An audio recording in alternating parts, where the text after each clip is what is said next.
देवादिदेवी खजाराट सिद्धिनाथ भगवान की, शासन नायक महावीर भगवान की, 24 तीर्थंकर भगवान की, अनंतानंद शुद्ध परमेश्वरी भगवान की, आचार्य गुरुवर श्री अभिनंदन सागर जी महाराज की,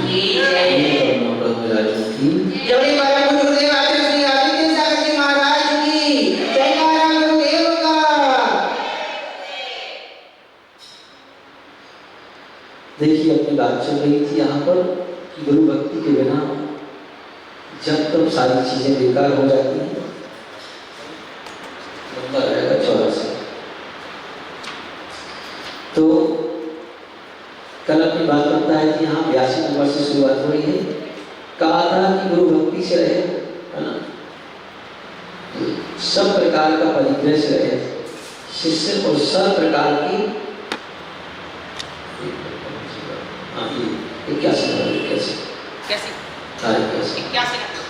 भक्ति वीणा सदी विचो जिन समय भक्ति वीणा चाहिए गुरु भक्ति वीणा शिष्यो दो गई भक्त नालंकर हो निमा। कहा हुआ है कि गुरु पति भक्ति से लीन स्त्री, अगर स्त्री अपने पति की भक्ति से लीन है तो कहा कि वह भी नियम से धर्म को प्राप्त नहीं हो सकती है।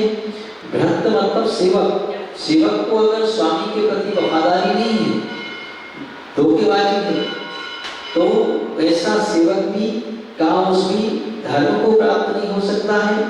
और गुरु भक्ति भी ना का गुरु की भक्ति से भी अगर शिष्य है तो कहा ऐसा वह शिष्य नियम से दुर्गति है का दुर्गति को प्राप्त होता है, ना कि मग्गाणु लग गयो नीमा। जिन मार्ग में वह नहीं लगा हुआ है का दुर्गति का पात्र होता है। तो कितनी बातें बता दी गई यहाँ पर, 4 बातें बताई हैं कि पति की भक्ति से भी स्त्री, स्वामी की भक्ति से रहे सेवक, और का जिनेन्द्र भगवान के वचनों से भी श्रावक, और गुरु की भक्ति से भी शिष्य। ये 4 बात का दुर्गति कहा कि अगर इनके प्रति अगर उनको भक्ति नहीं है तो नियम से वह दुर्गति को प्राप्त होता है। ऐसा आचार्य बुद्ध भगवान कह रहे हैं कि वह नियम से दुर्गति को प्राप्त होता है।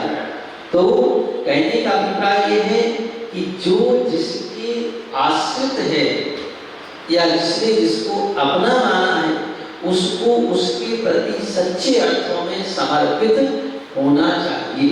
अगर सच्चे अर्थों में समर्पित नहीं है, ऊपर दिखावे मार्ग से है, तो कहा ऐसा व्यक्ति हमेशा, कभी पहले अपन ने असुर उपयोग के लक्षण पढ़ लिए ना, तो वहां पर असुर उपयोग के लक्षणों के अंतर्गत बात बताई कि अगर कोई व्यक्ति इस तरह की भावना रखता है कि बाहर से कुछ और अंदर से कुछ, तो उसका हमेशा उपयोग असुर रहेगा। क्या रहेगा? असुर उपयोग रहेगा। तो असुर उपयोग के बारे में यहाँ पर बताया था, पहले 65 नंबर की गाथा के अंतर्गत बताया था।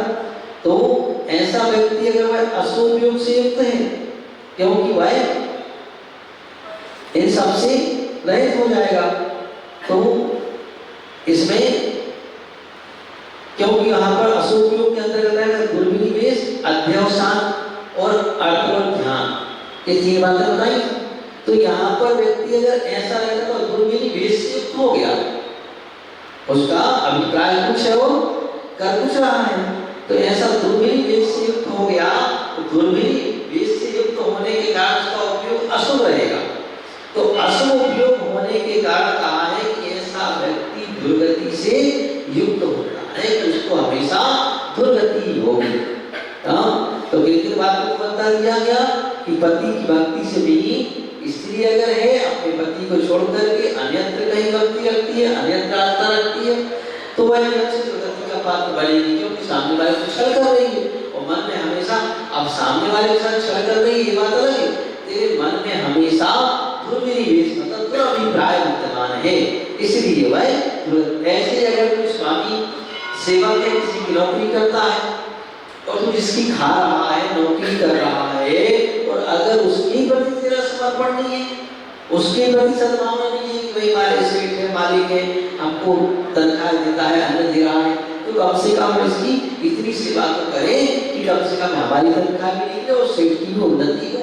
ऐसी भावना अगर उसके अंदर नहीं है तो कहा ऐसा वह व्यक्ति दुर्गति से युक्त हो जाता है। कहा जिनेंद्र भगवान को हम मानते हैं, जो जिनेंद्र भगवान के वचनों को आस्था न रखें, उनको स्वीकार न करें, तो कहा ऐसा जीव भी दुर्गति से। और हम गुरु को तो मानते हैं, लेकिन गुरु के प्रति आस्था ना हो, गुरु के प्रति सद्भावना हो, अच्छे विचार ना हो गुरु के प्रति, सामने कुछ हो में कुछ कहे, है ना। तो इस तरह कहा कि ऐसा व्यक्ति नियम से का दुर्गति का पात्र हो जाता है, जिन भगवान के मार्ग में वह लगा हुआ नहीं है। तो पहले इसमें उसके अंतर्गत एक और बात आ गई थी कि ये कृतज्ञता, है ना, जो कृतज्ञ होता है ना, किए हुए उपकार को नहीं मानता है, तो अगर क्योंकि इन सब चीजों में क्या चाहे पुरुष हो तो स्त्री के प्रति सारी व्यवस्था उसकी देखता है, अगर स्वामी है तो सेवक की सारी व्यवस्था देखता है, जिनेंद्र भगवान है तो अपनी वाणी में सबके प्रति हित की बात बताते हैं, तो उस हित की बात को नहीं माना। अगर गुरु है तो उसके प्रति हमेशा अच्छा सोचते हैं कि जब इनका हित हो, अच्छा हो, इनका कल्याण हो। तो अगर इनके प्रति व्यक्ति समर्पित नहीं है तो वह नियम से दुर्गति का पात्र हो जाता है। इस बात को यहाँ पर बताया जा रहा है।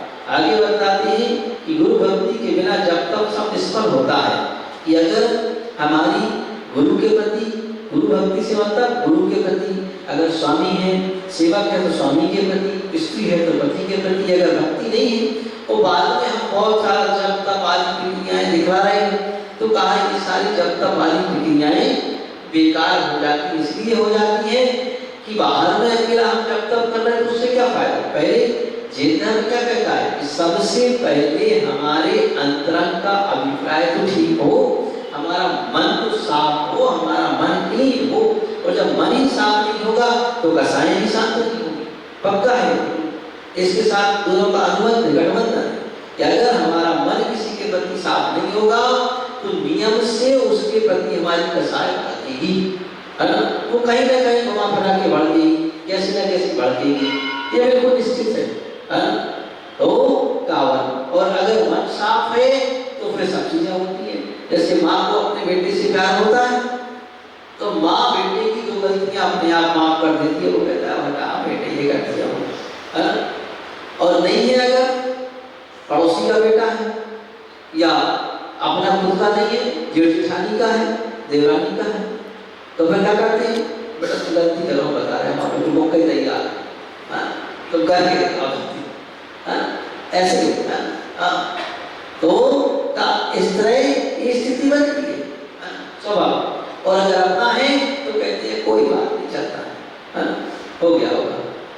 तो क्या है कि ये कब होता है, जब हमारा मन साफ, मन साफ होगा तो नियम से कसाय कम होगी, ये पक्का है।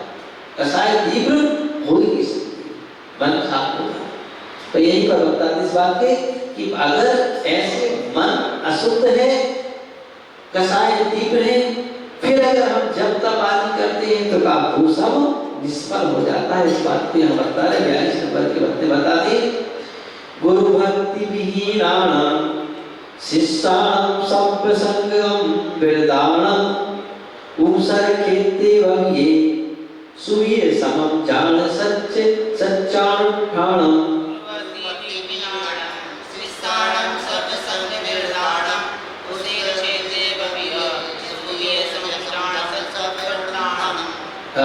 तो देखिए यहाँ बता रहे हैं कि गुरु भक्ति विहीनाम शिष्याम सब संग बताओ, कहा कि गुरु भक्ति है ना, कह रहे गुरु भक्ति विहीनाम, कह रहे गुरु भक्ति से विहीन है ना, कौन हो जाएगा सब बताओ का। एक तो सबसे पहले कहा गुरु भक्ति विहीनाम, कि कहा अगर शिष्य है और गुरु के भक्ति नहीं है तो का ऐसा शिष्य कभी कुछ भी सिद्धि प्राप्त नहीं कर सकता है, ना कभी उसे शांति मिलेगी, हमेशा अशांति रहेगी। और अगर गुरु भक्ति है और शिष्य ने अगर गुरु मान लिया है और माटी के भी गुरु हैं तो भी विद्या सिद्ध कर लेगा। माटी की गुरु बना करके किसने विद्या सिद्ध कर ली? गुरु द्रोणाचार्य को उन्होंने कहा नहीं हम तुम्हें शिक्षा नहीं दे सकते, तो भीड़ हो, कोई बात नहीं आप हमारे गुरु हो, माटी की मूर्ति बना ली, बोले आप ही मार्गदर्शन कर हम अभ्यास करते हैं। तो वह भी कितना पारंगत हो गया था बाण विद्या में कि उनके सिवाय शिष्यों से भी ज्यादा हो गया। तो सबसे पहले कहा गुरु भक्ति विहीन, अगर गुरु भक्ति से विहीन है, इसको गुरु के प्रति भक्ति नहीं।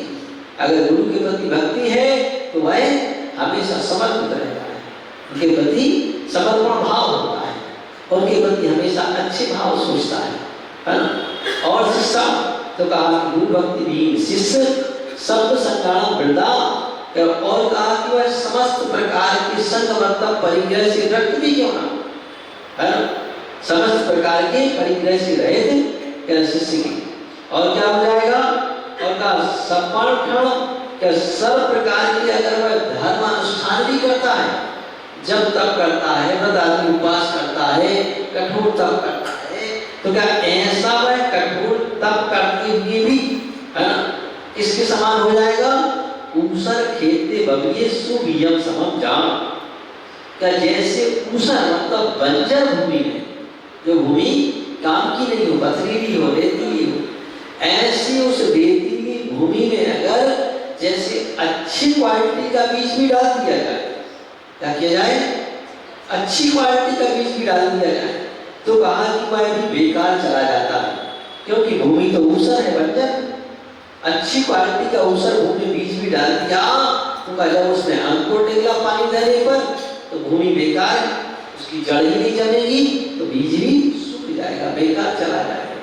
तो ऐसे कहा कि उस ऊसर भूमि में डाले हुए बीज के समान ये क्रिया होती है कि जैसे ऊसर भूमि में बीज डाल दिया तो ऊसर भूमि के बीज के समान वह उगा करता है। तो यहाँ ये बात बतलाई जाए कि ऊसर भूमि में बीज बोए हुए बीज के समान क्या जानना चाहिए? उसका वह जप तप आदि प्रक्रिया, नियम आदि पालन करने की प्रक्रिया, वो सब उसके समान जानना चाहिए, है ना।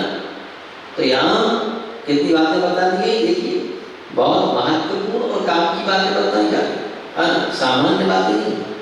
किसके लिए बताया जा रहा है? जिस कोई व्यक्ति ये चाहता है कि हमारा खुद का कुछ कल्याण हो, तो उसके लिए कल्याण के बारे में बता दी गई कि ऐसा अगर गुरु भक्ति नहीं है ना, तो मैं तो कहता हूँ कि अगर ऐसी स्थिति है तो फिर का न तो धर्म के क्षेत्र में लगा हुआ है न कुछ, तो अगर अपन ने जिन धर्म को पाया है, इसको जिन धर्म को पाया और जिन धर्म को पाकर के भी हम अपने मन को विलीन न कर सके, अपनी रसायन को शांत न कर सके, तो दुनिया में कहीं कोई मार्ग नहीं, कहीं कोई व्यवस्था नहीं, कहीं कोई उपाय नहीं। क्योंकि ये जिन धर्म ही तो कहता है कि मन की सफाई इस तरह से करो और अपने आप को क्लीन करो, है ना। और अगर हम ये सब ना कर पाए तो जैसे आज देखते हैं अपन कि व्यक्ति थोड़े से धन के लिए, है ना, तरह तरह की कार्य करता है। तो और अगर कोई व्यक्ति किसी का नौकरी करता है तो ऐसा आजकल देखा जाता है कि अगर 100 में एक व्यक्ति नौकर कहीं अच्छा मिल जाए, 100 में एक, तो जानना हम बड़े भाग्यवान हैं। क्योंकि आदमी के दिमाग में भूत कोई घुसा है, और भूत क्यों घुसा है? क्योंकि ये भूत भारत देश की सरकार ने घुसा है। इसने भारत देश की सरकार ने एक एक आदमी को चुन चुन के बेईमान बनाया। कैसे बनाया बेईमान?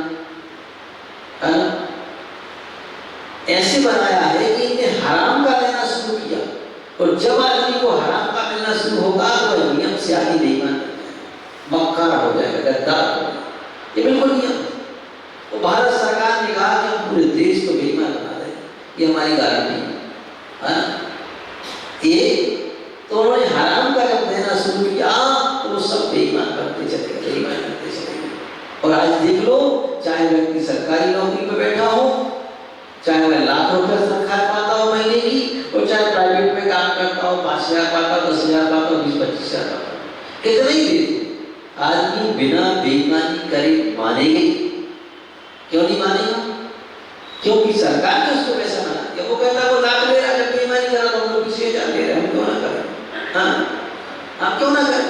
हाँ, तो ऐसा ये स्वाभाविक बात है। तो इस तरह का नियम से, इस तरह से, और ऐसा व्यक्ति अभी वर्तमान में बेईमानी तो कर लेता है, वर्तमान में तो चलो बन गई बात कि चलो हमने अभी बेईमानी कर ली, अभी थोड़ा सा पुण्य का उदय हुआ तो सफल भी हो गए और आनंद भी ले लिया। लेकिन ये नहीं देखा है कि ऐसा व्यक्ति कभी सुगति को प्राप्त नहीं हो सकता। और अगर ये जीव दुर्गति को चला जाएगा तो वहां क्या करेगा? है ना? या तो नरक चले जाएंगे, सो वहां दुर्गा कष्ट भोगेंगे, या त्रियंच गति में जाएंगे तो नाकंडे खाएंगे, कष्ट भोगते करेंगे। तो इसलिए का जो इस तरह से व्यक्ति है आस्थावान नहीं है, अब उसके लिए समझाना भी बड़ी मुश्किल बात होती है, क्योंकि जिंदन वास्तव में सबके लिए नहीं होता है ना? क्योंकि जिंदन की पहली शर्त होती है तारी सुनो भवी बंथिरा, जो चाहो अपनो कर दे। उन्होंने पहले कह दिया कि हे भव्य जी, इसके लिए है भव्य के लिए, जिसकी भवितव्यता निकट आ गई है उसके लिए जिंदन है, और जिसकी भवितव्यता आई नहीं है उसके लिए जिंदन है ही नहीं। ये तो सब केवल चलने के लिए है ना? तो का इसलिए उस जिंदन का हम पालन करें और उसको प्राप्त करने का पुरुषार्थ करें कि आखिर ये जिंदन अगर मिला है तो और हम इतना सब कुछ, ऐसा नहीं कि जिंदन में कुछ नहीं कर रहा, सब कुछ कर रहा है। देखिए सुबह से आता है, भगवान की पूजा करता है, अभिषेक करता है, दान देता है ना? सब कुछ कर रहा है, ऐसा नहीं कि नहीं करता। वो करते हुए भी अगर हम अपने मेहनत का फल ना पाए तो फिर बात थोड़ी सी बेकार है। अगर हम कर ही रहे हैं, श्रम कर ही रहे हैं, तो हमें मेहनत का फल और मिले, उसमें आनंद है, स्वर्ग में सुहागा है। और करते हुए मेहनत का फल ना मिला तो का सब बेकार चला। तो मेहनत का फल कैसे मिलेगा? तो मेहनत का फल एक ही चीज से मिलेगा, जिस बात को बार बार बताया जा रहा है कि अपना मन सबसे पहले साफ रखें, क्लीन रखें, किसी के प्रति दगा, धोखेबाजी, ये सब चीजें न करने का विचार हो, है ना? कसाई शांत हो, बस इतनी सी विक्रिया है। इसको ध्यान में रख कर के कार्य करेंगे, सब काम का फल हमें बिल्कुल नियम से मिलेगा, बहुत अच्छा मिलेगा, ऐसा नहीं मिलेगा बेकार, बहुत अच्छा मिलेगा। तो इस तरह का हमें सब चीज का फल बहुत अच्छा प्राप्त हो। तो इस तरह हम का जितनी बातें यहाँ बता दी गई कि इन सबसे रहित होकर के अगर भाव शून्य क्रिया होती है, हमारी क्रिया निष्फल जाती है, तो हम अपने में परिवर्तन ला करके और अपनी क्रियाओं को करना प्रारंभ करें। और कहा कि तो ये सब क्या होता है, ये सब कुछ दृष्टांत दिए गए ना, दृष्टांत पर सारी चीजें लिखी जा सकती है ना? दृष्टांत का मतलब आप एक चीज लिखती है, अब बाकी चीजों से स्वामी भी अपने आप को जोड़ लेना, लगा लेना कि हमारा क्या कर्तव्य है और क्या नहीं है। अपने कर्तव्य को मतलब यहाँ ये बताया जा रहा है, जो व्यक्ति जिस भूमिका में है और उसका जो कर्तव्य है, उस कर्तव्य को हम अपने कर्तव्य को ईमानदारी से निभाएं और स्वयं करें, ना कि हमें दूसरे की अपेक्षा रख करके करें। ऐसा नहीं कि दूसरा कुछ कहे जब हम करें, ऐसा दूसरा कहे, ऐसा दूसरे के कहने से क्या होता है? भाई हमारे ऊपर कर्तव्य अपने करते हैं, इतना अपना करना चाह अपना बात है। तो इस तरह हम अपने कर्तव्य को करना प्रारंभ करें। इन्हीं भावनाओं के साथ बोलिए देवादिदेव खजारासी महावीर भगवान की जय। बोलिए परम पूज्य गुरुवर आचार्य श्री आदित्य सागर जी महाराज जी की। चलिए पहले जिनवाणी का फिर बुद्धि का। जय तुम्हारे दी, जय तुम्हारे दी, जय तुम्हारे दी,